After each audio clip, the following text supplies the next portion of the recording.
Roy Keane and Paul Scholes got to know each other well while starring in Man Utd's midfield. Roy Keane once insisted that fellow Manchester United icon Paul Scholes' humble persona is a facade. The pair starred in a dynamic midfield partnership for the Red Devils in the 1990s and early 2000s and got to know each other well. Scholes earned a reputation during his career for being quiet, low-key and the ultimate professional. The Englishman rarely spoke to the media despite a 22-year senior career, so fans did not quite get to know his personality.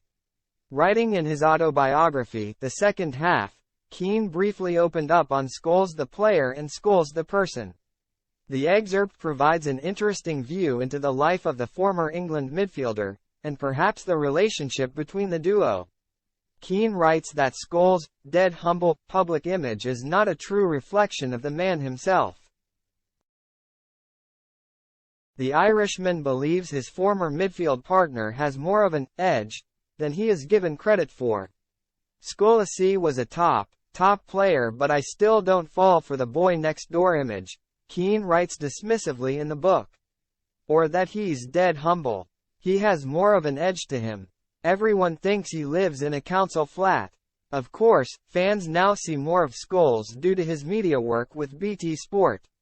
But the United Academy graduate is still not quite as regular a pundit as the likes of Rio Ferdinand, Peter Crouch and Owen Hargreaves. It was not entirely plain sailing for Scholes coming through the youth ranks at Old Trafford.